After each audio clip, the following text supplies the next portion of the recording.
Listeners beware, there's no turning back now. You've entered the Horror Apocalypse Podcast.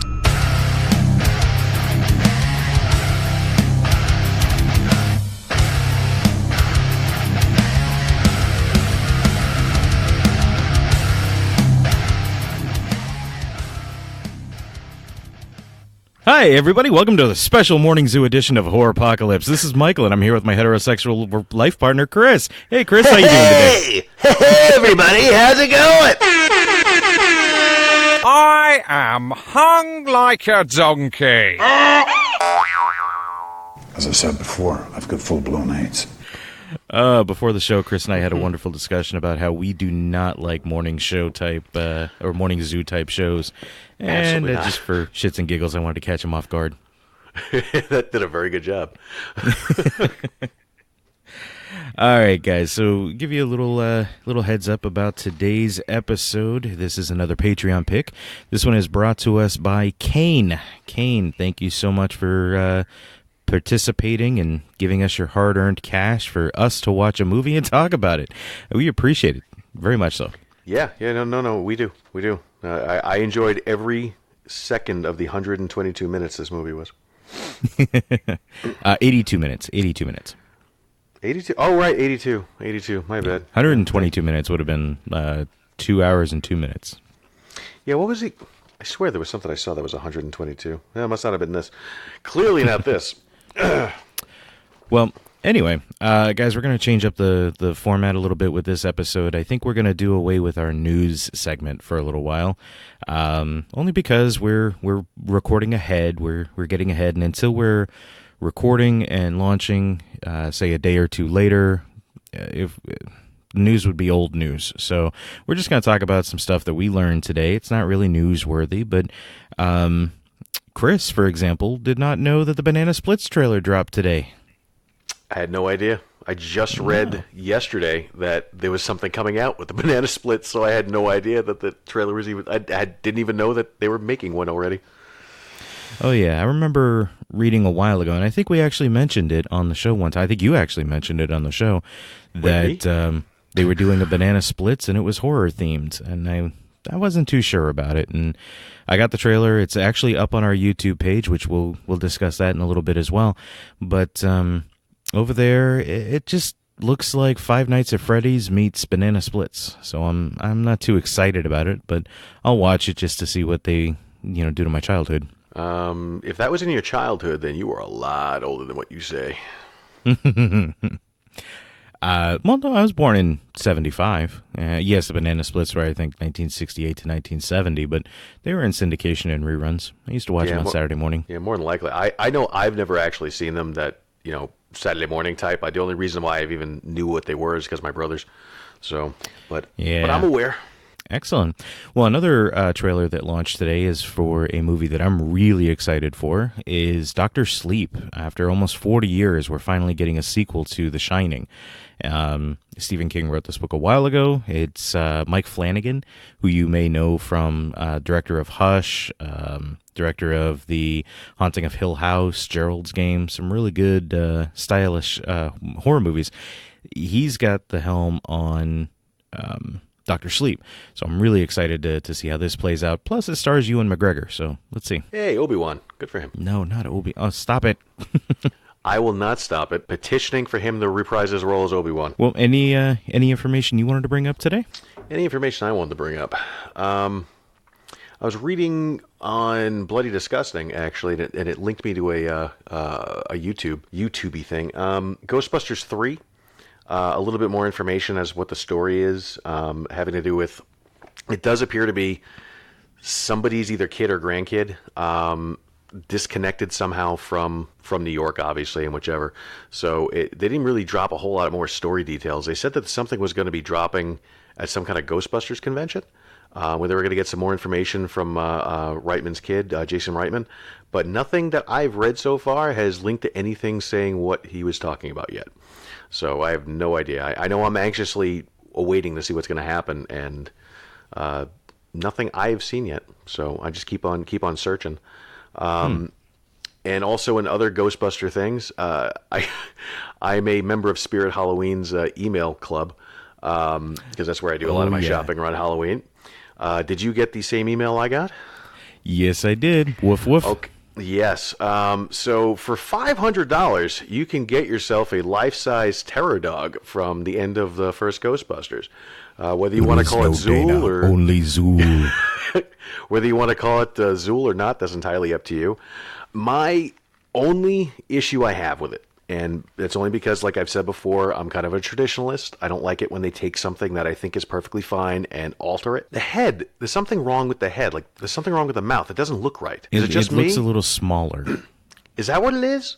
I think the head is not the right size. I think the head needs to be a little bit bigger. But I like the look so far, though. I mean, if I'm going to put it on my front porch, I think it's not bad. Yeah, I know. And the eyes light up, at least from what I can tell in the pictures, would look kind of cool.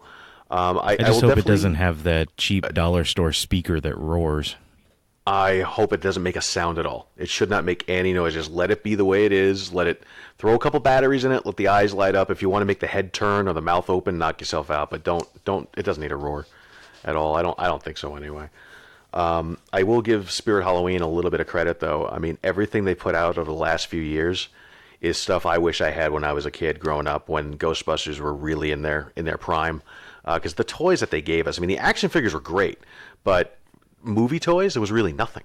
There was absolutely nothing. But in the last few years, Spirit alone, they put out a proton pack that is pretty damn comparable to something you could get to build yourself online, which isn't bad with just a few modifications. A ghost trap, which is pretty good. The PKE meter, the ecto goggles. I mean, they were knocking them out, and they've been doing a pretty good job. Everything looks pretty damn authentic and works. My favorite Ghostbuster toy growing up was the gorilla. The gorilla. Wrong Ghostbuster.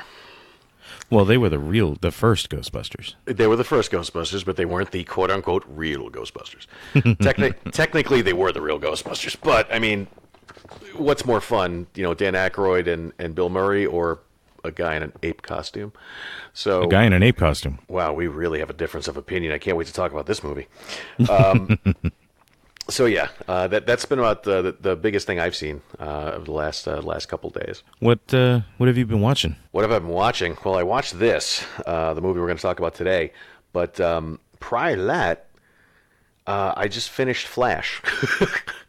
Finally got around to finishing this season's Flash. I'm currently watching the end of this season's Arrow. Then I'll get into the end of Supergirl, and then Legends of Tomorrow, and then right into Lucifer to catch the new season of that. That's those are my plans. What about you? Well, let's see. Of course, I watched Splinter. I did also watch. I went ahead and I watched The Dead Don't Die. Which, speaking of Bill Murray, huge disappointment. Huge disappointment. Going into that, did you think it was going to be a blockbuster? I went in expecting at least a comedy, and I didn't laugh once. Really? You didn't even get that? So be on the lookout. There is a 5-minute review coming out for that because they did just release the song on Google Play, so I can go ahead and use that in the intro. There's a song? But, there's a huge twist, which if you listen to our 5-minute reviews when that comes out, which will, of course, definitely launch before this episode, so I'm just going to tell you right now, if you listen to it, you heard a bunch of spoilers. Yeah, I was very upset. The only character I even kind of liked, they killed off pretty quickly. And then my next favorite character, the one played by Tilda Swinton, my first favorite, believe it or not, I actually really like the one by Selena Gomez. She was really cool. She was down to earth. She seemed like a relatable character. They kill her off really quick. Spoiler alerts. And then Tilda Swinton, they get a nice big twist on her, which I'll talk about in my 5-minute review. But I was not pleased with it. And what else did I watch? I started watching Ma. Started watching Ma? Yeah. How is that? So far, not so good. I had a feeling. Yeah. That one I had a feeling about. But, I mean, that woman who's playing Ma... Octavia Spencer. Yeah, isn't she more known for, like, comedies and for dramas? Yeah, so she was in... Hidden Figures, Shape of Water. Right. Yep. She was in a lot of stuff, and she's fantastic. I love her. I believe she was the nurse in Halloween that Michael Myers killed in Rob Zombie's version. I think you're right. So she's done some stuff, and I really enjoy her. I think she is a great actress when she is given a good script, and this one is just ridiculous. This is just a really bad story? Yeah, so there may be a 5-minute review coming up on that one as well from me. Well, I'm glad you're the one suffering through it, not me, because I debated on going to see it. So, thank you. All right, so let's get into the nitty gritty here, because thanks to Chris, we're starting late, and I got to go to bed. So, as I mentioned earlier, today's pick is brought to us by Kane. He went ahead and threw some money at us at Patreon. And don't forget, guys, head over to Patreon. We've got a whole new level of tiers out there. So you're going to get some more physical goodies, and you have a couple of chances to actually pick more than one movie for us, depending on what tier you pick. So anyway, Kane, thank you. Kane also treated us to Splinter from 2008, directed by Toby Wilkins. Stars Shea Wingham as Dennis the convict, Jill Wagner as Polly, she is Seth's girlfriend, Paolo Costanzo, he is Seth the biologist, and Rachel Curbs, who is Lacey, Dennis's girlfriend and partner in crime. The movie runs 82 minutes, and basically the plot is a bunch of people are trapped in a gas station by a voracious splinter-like parasite that transforms all its still living victims into deadly hosts. A young couple and an escaped convict must find a way to work together to survive this primal terror. You can watch this on Tubi, free with ads, Hulu, rentable on Prime, YouTube, iTunes, Google Play, and Vudu. IMDb has it rated at a 6.1. Rotten Tomatoes has a critic score of 74% and an audience score of 49%, and Metacritic pretty much in par with everybody else at a 58. Let's see, this movie was fun. I enjoyed it. It starts off with a gas station attendant who actually I feel is my spirit animal because he absolutely loves Cape Cod chips. The whole time we see him, he's eating Cape Cod chips, and an I Love Bikinis hat. It was funny. I was watching this with Devil Bunny, and I said, I need that hat, and I think she's looking for it. So fingers crossed I get an I Love Bikinis hat. To be fair, when I first saw that, I thought it said I love boobies, and I just started giggling. And my girlfriend's the one who pointed it out. She goes, that says bikinis. And I went, oh, well, I feel the same way. Not so fun anymore.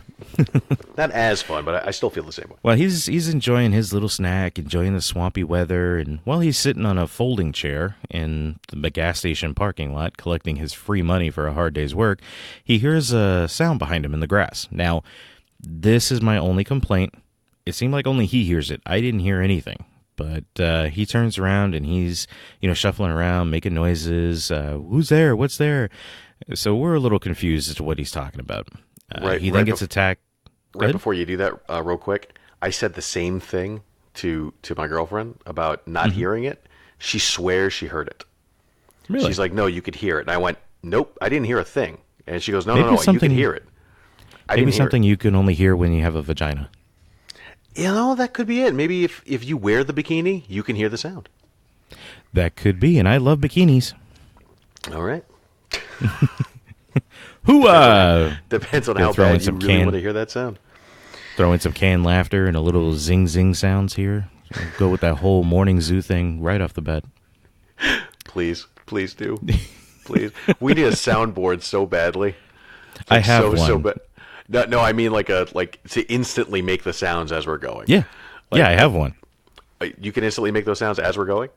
Yes. I just got to run it through the mix board, but yeah, I've got one. Well, okay, you got to set that up. Anyway, our I Love Bikinis guy ends up getting attacked via shaky cam by some kind of weird spiky creature. And it's lots of screaming, blood, black spikes, and, a lot less bikinis. Almost no bikinis if you're actually thinking about it. Aside from his love of bikinis, which we don't actually get to see. But from this point, you're absolutely right. We are getting a lot of blood. We are getting a lot of cut scenes of him getting attacked and stuff like that. They're mixing in the cut scenes of him getting attacked with our other characters' drive to their campsite. So this is going to be the introduction of Seth and Polly. As we're following them, they're driving to get to their campsite. They drive off the road and they find whichever little spot it is that they want to go to.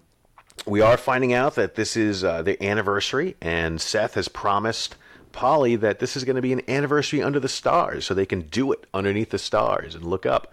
But apparently, Seth is not very outdoors friendly. So everything he's been doing to try to set up the tent and everything is not working very well, and they end up breaking it. So Seth is able to convince her that, hey, why don't we just go find a cheap motel and do the nasty? So she decides, okay, fine. Well, we have no choice at this point.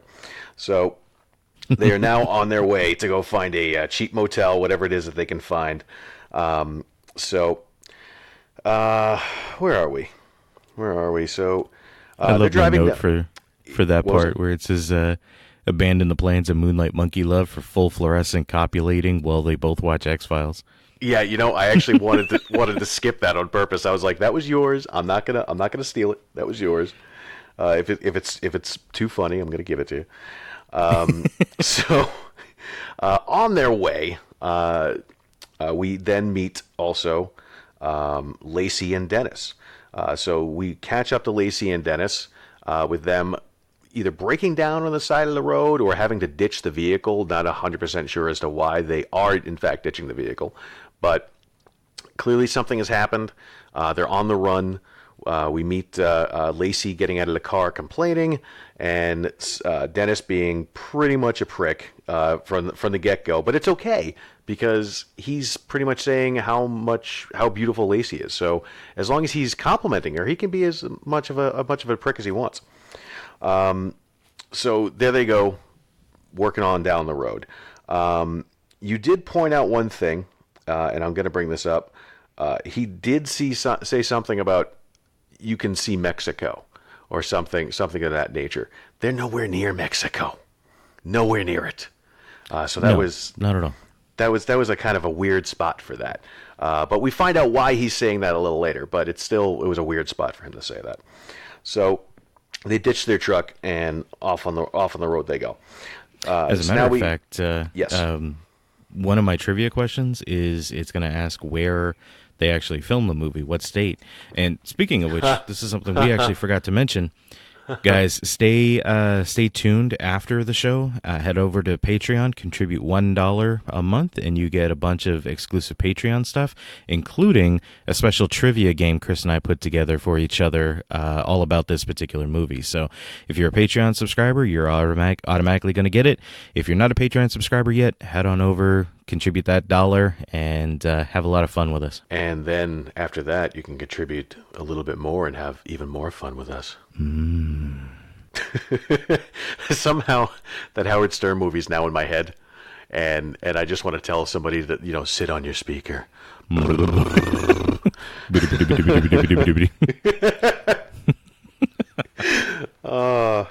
movie was great. So now, like I said, now we're following back to Polly and Seth, who are driving back down the road. Lacey pops out of the road as Polly and Seth are passing her, and of course they stop because some woman just popped out of the road who looks like she needs help. So while they're discussing whether or not they should help this woman, Dennis comes around knocking on the window with a gun. So now that they say, "Oh crap, we've been set up," so now they're being carjacked. So this is where we're going to find out a little bit more about Seth as well, because not only can Seth not set up a tent, he also cannot drive stick. So this is now forcing his girlfriend to drive the vehicle with the It's not his people. fault. He has a disease, CDS. Yes, he does have a... that was actually kind of funny. He does have a disease, CDS. And for everyone who doesn't know, everyone hasn't seen this movie, it's can't do shit. So, which is a disease I think I've been stricken with once or twice myself, because I'm not a very good outdoorsman. On their trip of friendly discovery, they end up hitting an animal. Now, what I don't understand is somehow Lacey just knows it was her dog Ginger. Oh, and by the way, Lacey had a dog, Ginger, I guess, that we never heard about, and this is the first time Yeah. we're hearing. She actually demands the Super Friends gang actually stop and check it out. Guess it was Ginger? I don't know. It's just a giant mangled mess of roadkill. And this is the first time we get a look at the parasite, which is actually really cool. The tire that goes flat after they hit this thing, they're changing that. There's black spikes all over it, and the pricks his finger. Dennis pricks his finger. And we see that the radiator has also actually been punctured, and it's just leaking coolant out everywhere. But Ginger, this was really cool. It was gory. It was just a mangled mess of viscera. It was actually really cool. Yeah, pretty much just looked like a piece of fur and a lot of blood. It was pretty much all that was left. Exactly. But what I actually really liked about it was it caused like a massive breakdown for Lacey at this point. She ends up holding a gun to Seth and demands that Mr. Biology fix her and make Ginger all better. They have a bunch of back and forth banter over, this, it can't be done, she's dead, blah, blah, blah, blah, blah. Then there's the infamous slow reach out that, Seth is leaning closer and closer and closer, and then Ginger snaps her spiked tail at him, and Seth and Lacey jumps up.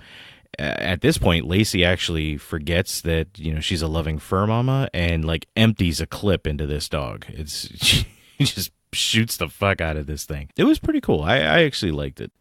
So at this point in time, because now you have a weird creature who's jumping out at you from the road, supposedly dead. Oh God, I forgot her name already. Lacey goes running back, trying to because now she's fired the gun a few times, and of course now Dennis is trying to figure out what the hell's going on. She's screaming, Ginger, Ginger's alive, Ginger's attacked, whichever, and all Dennis can say is, "When was the last time you took a hit?" He goes, Lacey's clearly an addict of some kind. And I thought he meant he was going to backhand her. No, different hit, I think. I mean, although it wouldn't be a far stretch that Dennis would do that, but at least the character, not the actor, would do that. But clearly she has some kind of an addiction to something, which I don't really think they really touched on as to what it was. I mean, you saw something a little later, but I'm still not even 100% sure what it was she was holding. So they're in the car. They're driving like a bat out of hell to get away from whatever it was that just happened. Dennis the entire time kind of saying, "You're a little crazy," that the dog is dead, blah blah blah. That wasn't what you thought it was. Of course, now we're leaking coolant. So what happens when you leak coolant? The car starts overheating. It happens to be overheating just as they're getting right up to the gas station. And this is the gas station where we first met the nameless gas station attendant. And he really was nameless. I went to find out who he was, and I couldn't find a credit for him at all. He had a name. Did you find his name? I didn't find it. His name was Blake. That was Blake? That's Blake. It didn't say gas station guy or anything. It just, Because his name's Blake. Okay. Well, they at least could have said gas station attendant. I mean, how are we supposed to know his name was Blake? Well, there was only 6 people in this whole movie. Well, I mean, if you include Ginger, that's 7, right? Well, actually, hold on. We've got Dennis, Polly, Seth, Lacey, the cop, the gas station attendant. Mm-hmm. Yeah, there's only 6. And then, if you want to include Ginger, that makes 7. Wow. Small cast. I bet you Ginger got paid more than all of them. And all Ginger was a bloodstain on the road. Rug. So, pretty much. So now we're at the infamous gas station where we saw early in the morning. Of course, they need to find out what the hell's going on with the vehicle. We have Dennis and Polly are going to go into the gas station to go and get supplies, as it were. At the same time, they're leaving Seth there to what? You think the guy jumping out from behind supplies? Okay. Sorry, I'm so tired. That would have been funny if he did. And Seth pumping gas, which apparently he does know how to do. Lacey saying she has to go to the bathroom, and Dennis pretty much is saying, "You're just going to go take a hit." And she's screaming, "I'm not going to take a hit. I just got to pee. And then she grabs something out of her purse. Still not even 100% sure as to what it was. It looked like a tube. Tampon. Was it a tampon, maybe? I couldn't tell if it was a tampon or if it was a pipe or something. Like, I couldn't really tell what it was. I was just joking. I have no idea. Oh, because it did look like a tampon, too. That's why. Lacey gets up to the bathroom, okay? And the bathroom, of course, in any gas station, usually the outside bathrooms are locked. So she's struggling with the door, trying to get the door open. Finally, she's able to bust that door open. And what do we see on the inside of that door? Do you want to tell everybody what we see? A dirty bathroom. Aside from a dirty bathroom that has a really big mess on the floor. A pervert looking under the stalls. Yeah, I didn't see any stalls. I didn't see any stalls in this one. As a matter of fact, all we're seeing when she opens the door is apparently Blake laying on the floor, begging for her to kill him. He's now half black with spikes coming out of him. Whoa! Whoa! Well, because that's the color of African-American. this. Okay. I'm sorry, African parasite, because that's what this thing is. It's a parasite. No, it's a black ooze, that's all spiky, which is what I mean by half black, because now he's part this parasite. So he's all spiky and everything, and he's looking at her saying, "Kill me." And of course, she does what any other person would do, runs like a bat out of hell. So she's going to go run the hell out of there, screaming that there's something. Gets Dennis's attention, Seth's attention, while she's trying to explain to Dennis that, hey, there's something there, and he's telling her, no, you're crazy. Blake comes up from behind her and gets her. These are the parts that, I don't know, you can grab it from here, because I have a problem with this, and I want to hold it for my review. So, shoot. Well, actually, in my notes, that's pretty much where I said, while pleading her case to Dennis, Spiky McSpikerson attacks from the shadows, killing and infecting Lacey before turning into a pile of viscera on the hood of the truck. Yeah, that's kind of one, two, skip a few, and now we're trapped in a gas station with some sort of spiked creature out there wreaking havoc. That's pretty much where my notes end. Okay. So, I mean, if you want to, let's just jump right. We've got the basis of the plot now. Really, the rest of it is just them in the gas station, various things that happen later on. Remember, Dennis was pricked, so he's infected, but he's in the gas station with them. So that there's some things happening. Nothing at this point. It's just formulaic how it ends. But if you want to go ahead and go into your review, yeah, I didn't write down my review. I know you did a very nice job writing down your thing, but I knew I was going to go off the cuff on this one, because I would like the world to know that yes, I prepare. Yes, he was very prepared. While he was preparing, I was working. No, aside from that, so he was very prepared for this.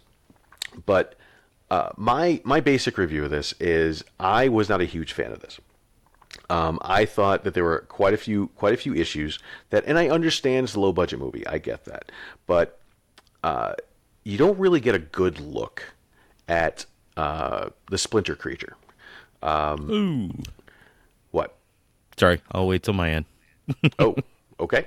So I really felt like you didn't really get a good look at the Splinter creature. Everything that when he was attacking, or it was attacking, it happened so quick, and there were so many cut scenes. Like the editing was so quick that you really couldn't get a good shot as to what was going on, and the camera becomes very shaky when that happens too. And I'm sure that's done intentionally.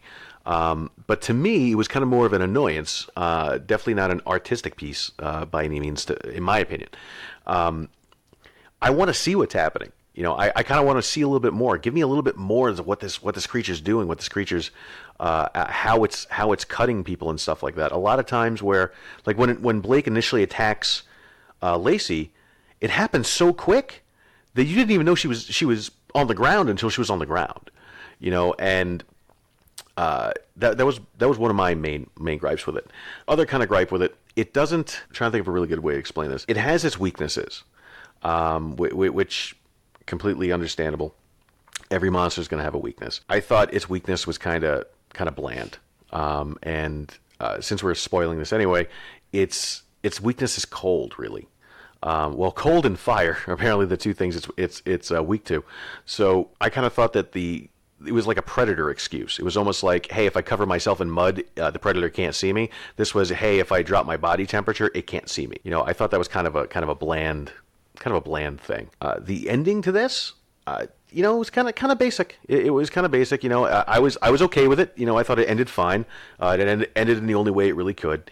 But that's pretty much all I took away. I didn't the score to it really didn't do much of anything for me. It was very, very basic as well. I mean, as you will point out, and I'll point it out too.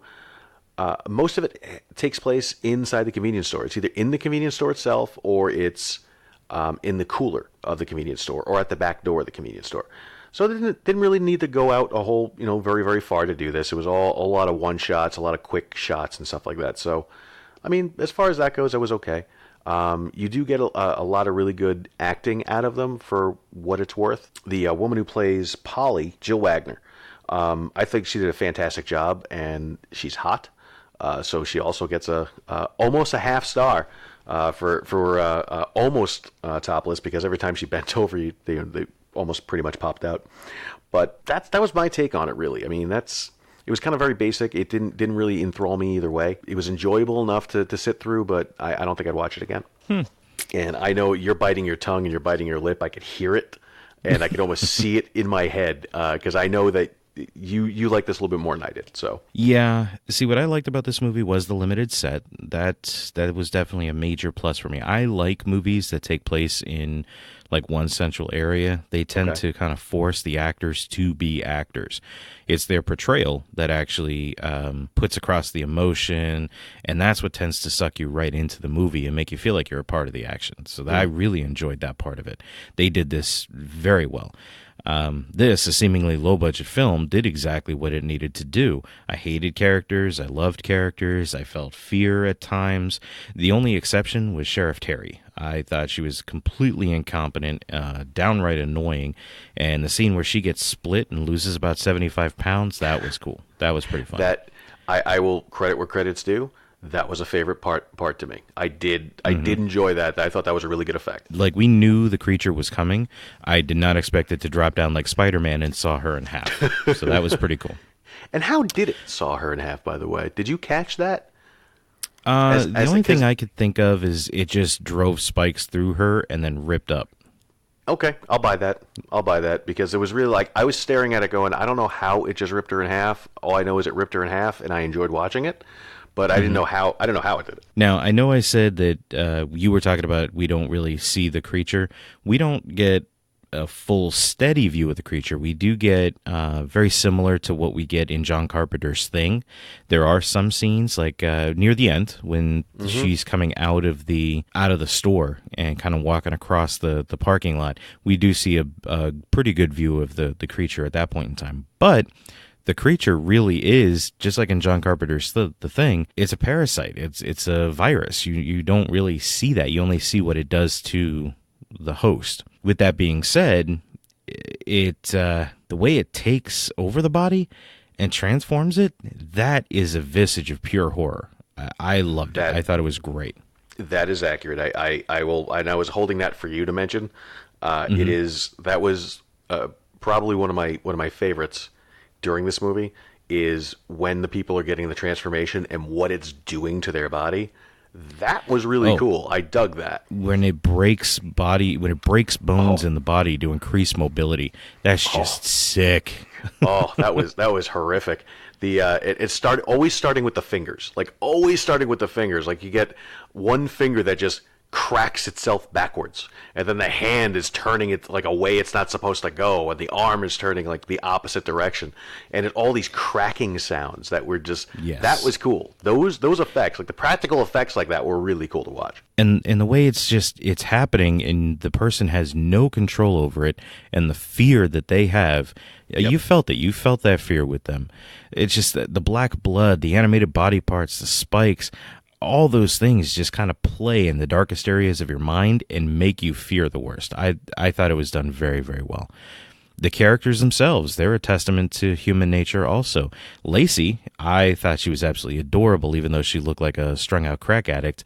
And she may have been a crack addict. We're just not sure. We don't know. It could have been a tampon, could have been a crack pipe. We don't know. She was just filled with pure fear at the end. I mean, she was acting on instinct rather than thought, and you saw that. You really felt that way. Dennis, he was an alpha who you didn't really want to. He didn't want to be an alpha, but he felt animosity towards everyone for being so weak that he had to be the alpha, and that really affected the way that he dealt with people. Seth was a complete waste of complete waste. The only exception was that they gave him biological knowledge, and that coincidentally helped everybody learn about what this creature was. Polly, she's the essence of girl power. She's sort of the female alpha, but a little too much because it causes a conflict between her and Dennis, which forces Seth to have to step up. And this pushes Seth out of character, though, so you can't help but kind of, the scenes where he steps up and tries to be the tough guy, just kind of roll your eyes. But I got to say, all in all, I enjoyed the film. When I saw it about 10 years ago, I still enjoy it now. I think it came in under the radar. It's got great gore without being in your face. It conveys a feeling of dread and claustrophobia, fear. Despite the store being well lit, it was fantastic because if you've ever gone into 7-Eleven at 3 o'clock in the morning, it's still friggin' bright. It's like daylight in there. Now you've got this black-blooded, spiked creature that's attacking people in this light. It's great. I thought it was fantastic. So Go ahead. No, go ahead. No, go ahead. Finish up. No, I was going to say, I mean, other than that, there was a fun little bit of trivia. I don't know if you've seen this movie or you're going to watch the movie, pay attention. When he pulls the key off his neck and gives it to Seth and tells him to go to the safety deposit box at this bank, the address is actually for Wrigley Field. That was interesting. I did read that today, too. That was kind of neat. What I was actually going to mention was some of the other practical effects. For example, was it Lacey? I think Lacey loses 3 fingers trying to get herself into the gas station, into the convenience store, and those fingers kind of start running after them like Addams Family thing. And yes. It's just this parasite. Like, it doesn't matter if this piece of body comes off of you, that piece of body is still trying to get you. Yes. That was kind of cool. Like, somebody loses half an arm, and I think it was it may have been Lacey. Dennis. I think that it was No, not that part of it. The other half arm that was crawling after Seth in the convenience store. It was just like it may have been Lacey or may have been another the other guy from out there. I forget which, but it was running after them inside the store, and it was just like a half of an arm. It wasn't even like anything that would really be able to crawl, but it was split in such a way that it could wobble, and it wobbled after them. And I thought that was kind of cool. It was like even though it's dead, it's still coming at you. That was kind of neat. Yeah. So what would you rate it? For everything as to what it was, and knowing that it is a B movie. Granted, it was an independent movie. It did well for its time, for what it was. It definitely did come in under the radar. You're absolutely right. I thought when you said we were doing this movie, and it was the Patreon pick, I really thought I'd seen this movie before, but it turns out I didn't. But I did recognize the cover art when I looked it up online. So obviously I saw something at one point in time. But the story being what it is, I mean, I still find the story to be kind of bland for what it is. It does bring you to point A to point B to point C. It has a good running time to it. That it doesn't feel like it drags at any point in time. The acting was fine. There was a little bit of overacting at a few points, but you get what you get. But the effects were good.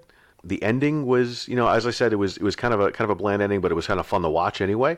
So I give it that much. But all in all, I'll give it a solid 3 stars out of 5. It's worth checking out if you're in for a B movie and just want to sit back and watch something that may or may not scare you too much. I don't know. It sounded like you didn't like the movie when we started this review, and now you gave it a pretty damn good rating. Well, I'd already planned on giving it a kind of a middle anyway, because there was stuff that I did like.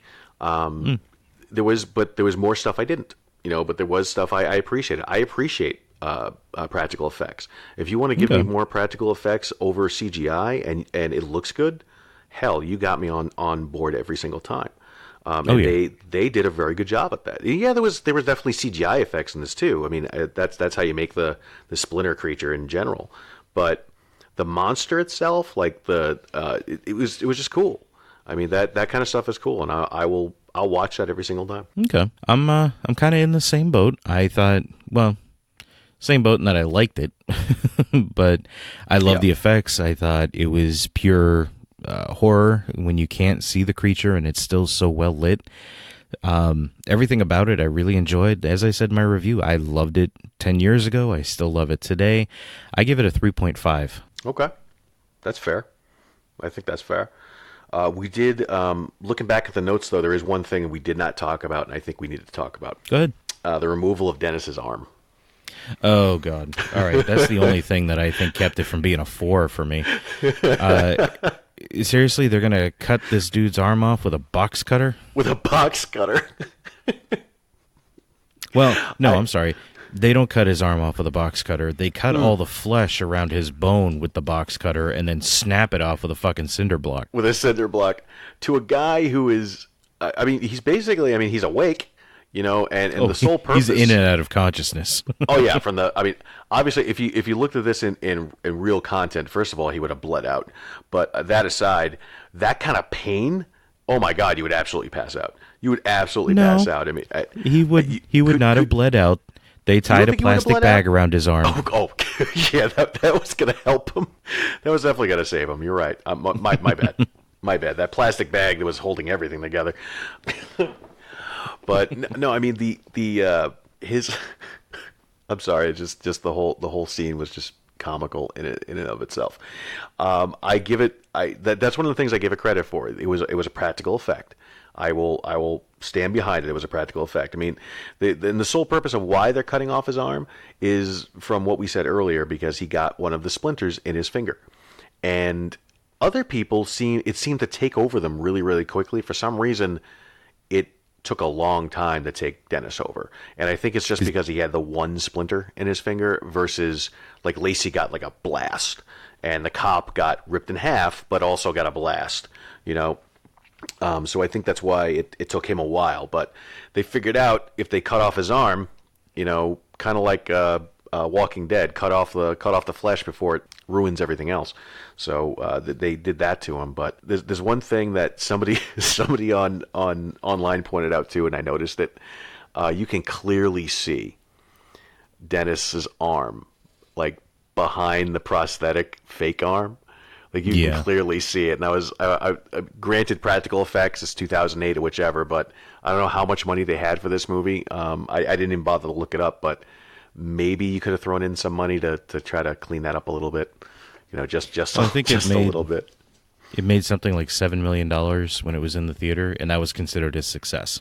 So I don't think it had very much money. So we're probably looking into like the hundreds of thousands of dollars range to probably film this. You think maybe 1 or 2 million, but yeah, it was. I'm sure it was low. Fair enough. Okay, that's all I had for it. That was it.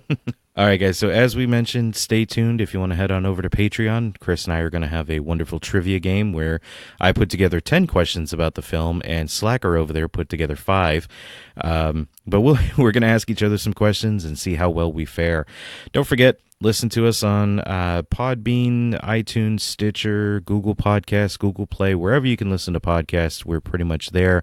Rate, review, subscribe to us on iTunes. It really helps us out. Even if you can't contribute on Patreon, that's a free thing you can do for us, and it helps get us into other people's ears. I love to penetrate people in their ear holes. So whatever you can do to help us with that is great. We also penetrate. We also just launched a YouTube channel. We've got a few videos up on there. Go ahead and check that out. Also, please subscribe. Get your friends to subscribe. Once we reach 100 subscribers, we can actually make a custom address. Right now, if you search our name, it will pull it up, but I'd feel much better telling you guys go to youtube.com/horrorapocalypse podcast or something and be able to get you to us a lot faster and easier. I think that's pretty much everything.